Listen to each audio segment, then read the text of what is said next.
Welcome to Allan Reports TV. I'm your host, Allan Labucan from allanberryreports.com. Today we have a new installment of our In the News show. This is the show where we talk about resource companies with recent developments. On today's show we have three companies to talk about. One of them is involved with uranium. Another is involved in gold, and the other is focused on diamonds. And so we got a really nice mix there. And before we get into talking about the companies, we always like to start out with our thank yous. And we use YouTube.com and Ustream.tv to produce and broadcast all of our shows. We have channels on those two sites. If you look above me, if you're watching the show on our website at allanberryreports.com, and you look above me, you'll see links to our channels on YouTube and Ustream. YouTube is now our main site that we're using. And if you want to watch any of our past shows, we've also, if you look up on the website in the shows section, we have a directory with all of our past shows, the dates, which companies were talked about, the key topics, and a link to go watch those shows, so it'll take you directly to the shows. So that's the best way to find our past shows. Also, if you're watching on our website, you'll notice to the left and right of me that we have banners. Those banner sponsors are really important in us being able to bring these shows to you. And if you'd like to do some homework on those companies, you just click on their links or their banners, and that'll take you to their websites where you can find plenty of information on those companies, what they're doing, news about their and a lot of details about their projects. Really great place for you to start doing some homework on our banner sponsor companies. And of course, to you, the viewers, you give us a platform and an audience to talk about commodities and resource stocks and the markets, and we really appreciate that. So thank you very much for tuning in. All right, so we'll get right into today's in the news companies. The first company we're going to talk about is Fission Energy Corp. On the disclosure, we are shareholders of the company. Our past coverage, they are a featured company in our Allan Reports newsletter. If you want, we started coverage of them on April the 6th, 2008, which was our 17th edition. On our website, if you look above me, you'll see a report section. In that report section, we have all of our past reports, and you can find that 17th edition in there. You can either read that report online, or we also make it downloadable into a Word file, so you can read it at your leisure as well. Past shows, we've had them on September the 30th, 2010 and December the 1st, 2010. You want to find those shows, just go to our show section. In there, just look for those dates, September 30th, 2010 and December 1st, 2010, and you can listen in and watch our past coverage on the shows. Their website is www.fission-energy.com. That's fission-energy.com. And the news we're looking for is January the 4th, 2011. I've got their website up here, and I'm just going to pull up that January 4th news release.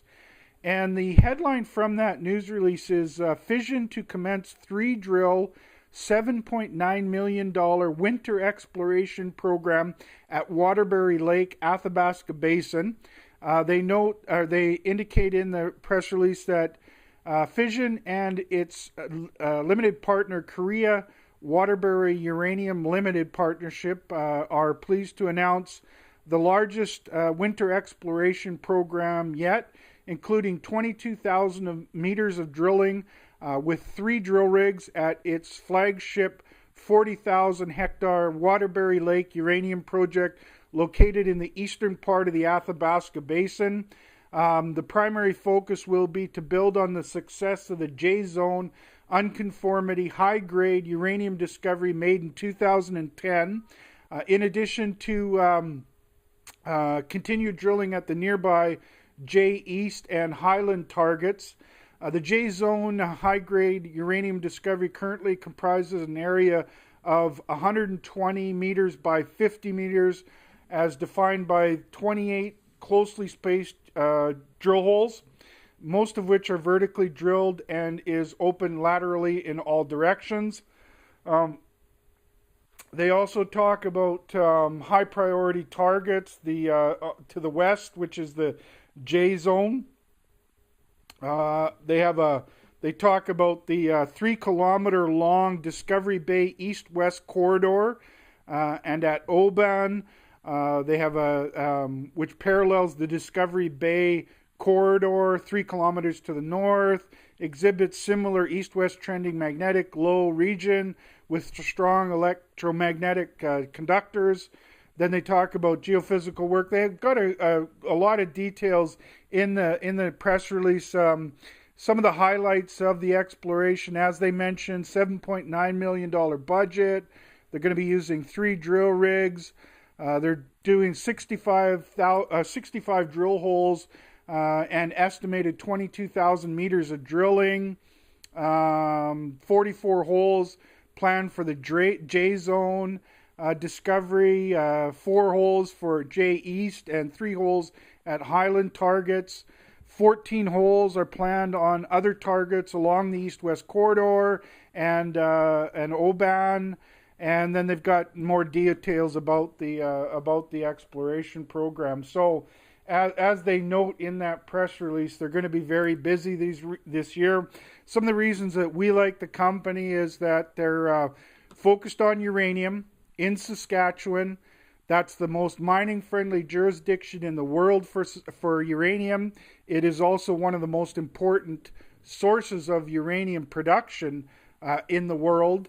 And what makes a lot of the mines out there so exciting is the high-grade nature of the deposits out there.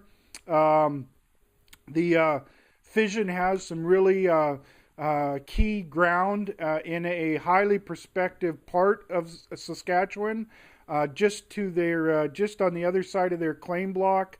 Another company that we follow has made a discovery. That's Hathor. Hathor's one of their discoveries is within about 75 meters of the claim boundary. Fission is getting discoveries on the other side that look quite impressive. They've been getting some very good hits with their drilling. As they mentioned, they've got large geophysical anomalies with plenty of exploration targets. And now they're heading into their winter exploration season, which is a very good time of the year for them to explore. It's their key exploration season in that area. So we do expect that they will have a very good flow of news as they get into their winter program and then start generating news. As they mentioned in the press release, they're going to be doing a lot of drilling and doing a lot of drill holes, and so they'll have a lot to talk about, and we're quite optimistic about their chances. And if you want to do some homework, as we always recommend you do, a great place to start that is on their website at fission-energy.com. And so now we'll move into our second company we're going to talk about today. That second company is Horizon Mines Limited. On the disclosure, we're not shareholders of the company. Our past coverage, we had them on our October the 14th, 2010 show. Again, just look above me there at the shows section, and you can find that October 14th show. Their website is horizon.com, and I'm just going to get their website up here. They had a couple news releases we're looking for. December 21st, and that's 2010, and then on January 11th, 2011. And on their website, you look for their news section, and in their news section, we'll go to the 2010 press releases, and we'll find that December 21st news press release. The headline from that one is Latest Drilling Outlines High-Grade Gold Mineralized Corridors on Zone 123 at the Casa Berardi mine. They go on that they were pleased to report results of recent drilling along zone 123 from the exploration drift on the 810 meter level at its Casa Berardi mine in northwestern Quebec. Current exploration focused on the zone 123, located 1 kilometer east of the west mine shaft, with the objective to delineate high-grade mineralized corridors. And then they talked about the 13 holes. The best results, the highlight hole was 19.1 grams of gold per ton over 10.4 meters in hole CPB 0205, and 10.1 grams of gold per ton over 12.5 meters in hole CBP 0209, respectively, which indicate lens continuity in the trend of the mineralized corridors. There is a quote from their exploration geologist, Gilles Carrier, and he said, and I quote, "The continuity in the mineralized system of Zone 123 confirms potential to extend the mineralization towards the east and west, increasing the potential to find more mineralized corridors within the structure," end quote. And then they had an outlook. Underground drilling will continue with 2 rigs from the 550-meter exploration track drift to define the down dip and up dip extensions of the zone. And an updated mineral resource estimate will be completed as of December 31st, 2010. So that should be out fairly soon. Again, they're talking about chasing after these high-grade lenses. That looks very promising. Casa Berardi is a very interesting project. We'll continue to follow that one very closely. Then we'll go back into their news section and look for the 2010 news releases. On January the 11th, they had a press release out, and in that one, the headline is, Aurizon announces 2010 production results and 2011 plans. The highlights include gold production in 2010 of 141,000 ounces, an increase in 2011 gold production to between 165,000 to 170,000 ounces, expenditures of $51 million at Casa Berardi for shaft deepening, equipment, infrastructure, and sustaining capital. Exploration expenditures at Casa Berardi of $13.4 million, including 115,000 meters of drilling. Expenditures of $5.4 million at Joanna for metallurgical test work and completion of the final feasibility and related studies. Exploration drilling program of 26,000 meters on Joanna's Heva deposit at a cost of $3.7 million. Exploration expenditures of $21.2 million on Aurizon's other properties, including 92,000 meters of drilling.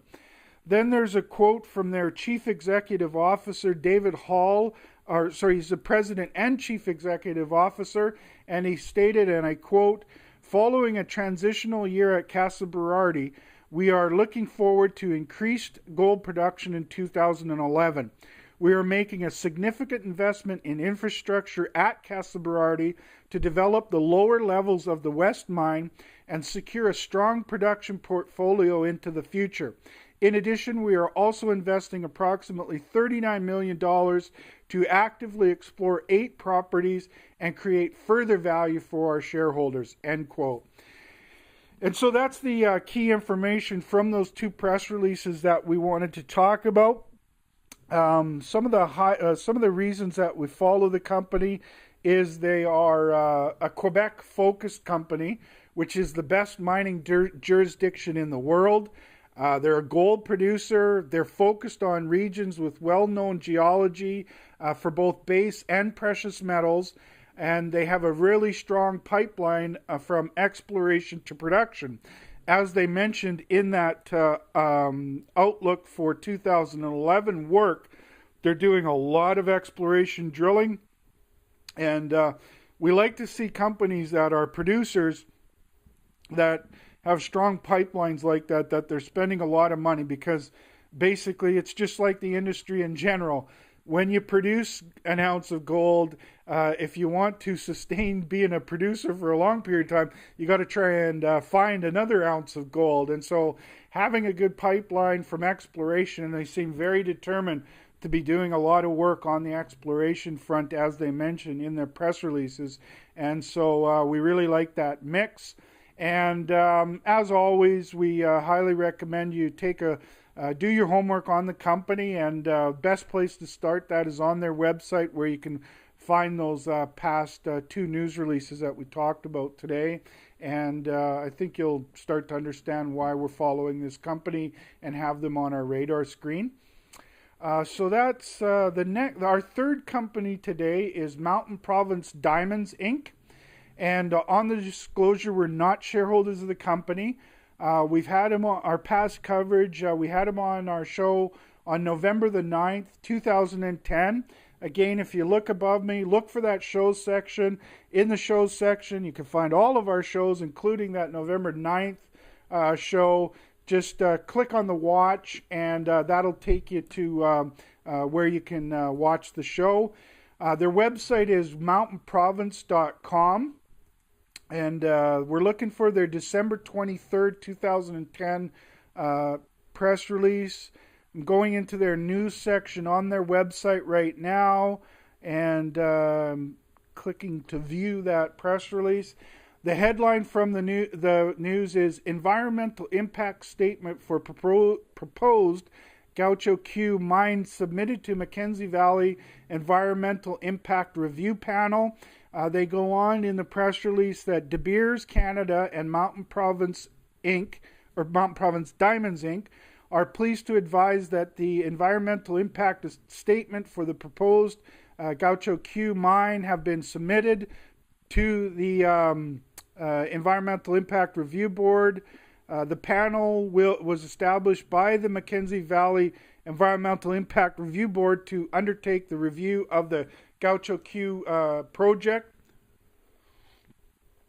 There's a statement by, there's a comments in here by Chantal Lavoie, who is the acting Chief Executive Officer and Chief Operating Officer for De Beers Canada, and she stated, and I quote, "This is a major milestone for the Gaucho Q project, and our submission marks completion of a significant piece of excellent work done by our permitting team, which includes our environmental and engineering consultants," end quote.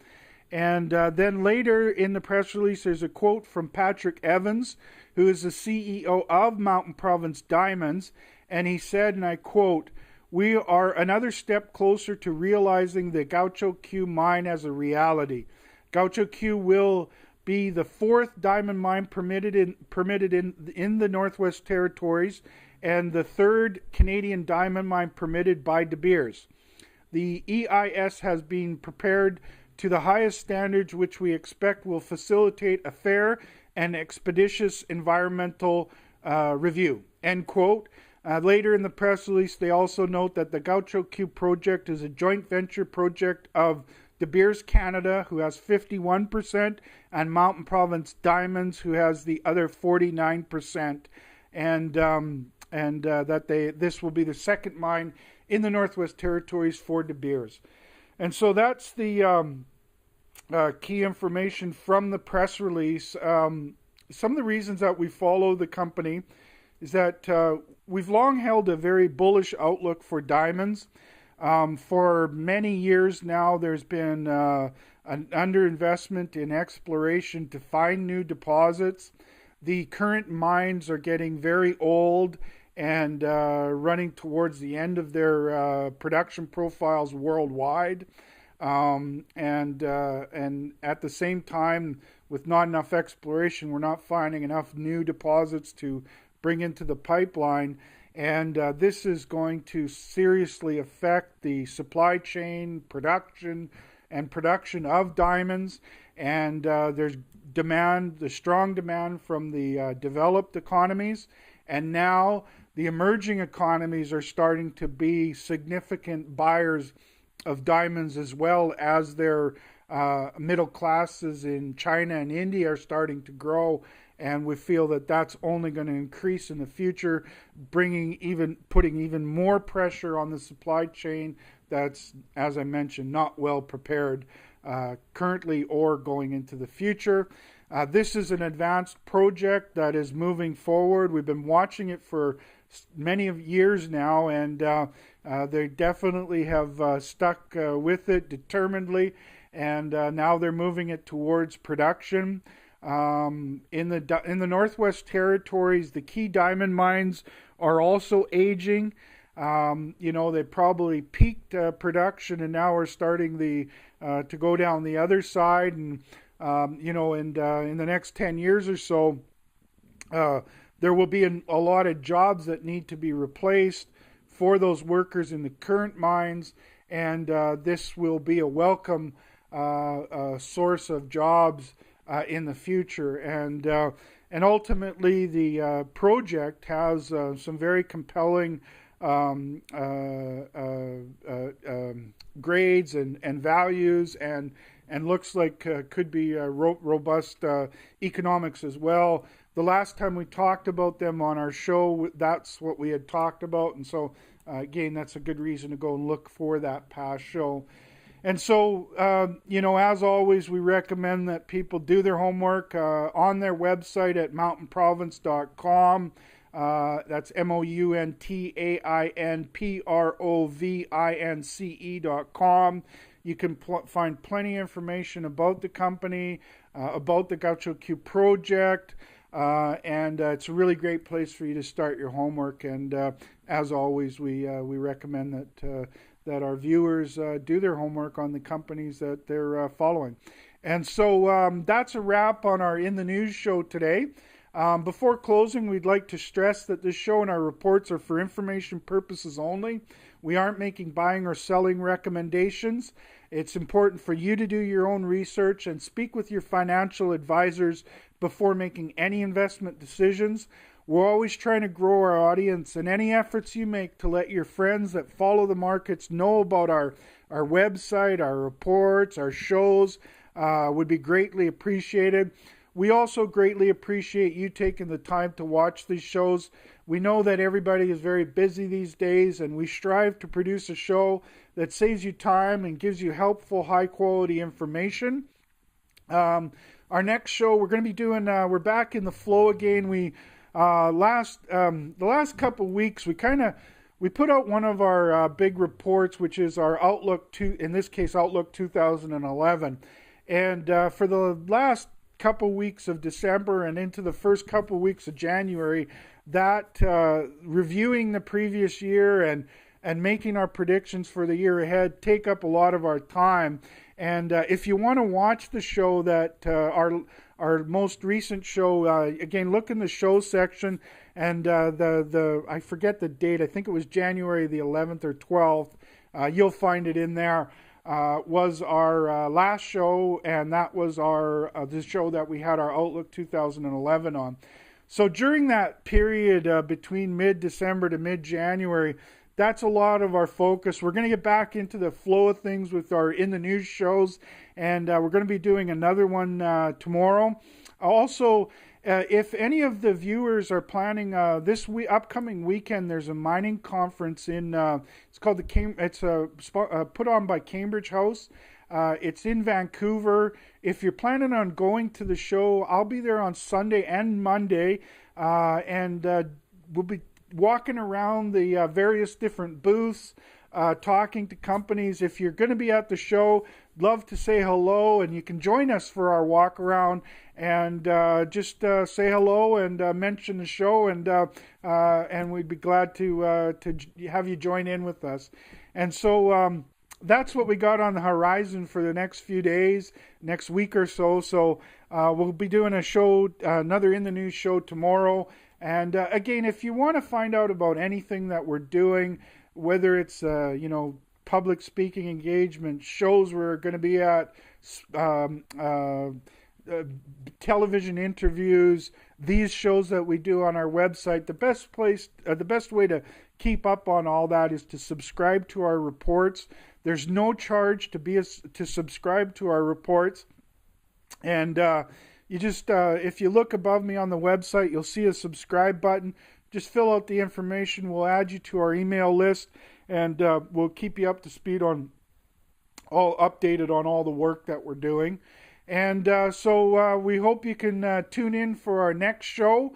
We'll see you soon. And you can find all of our work on our website at allanberryreports.com. And have a great day.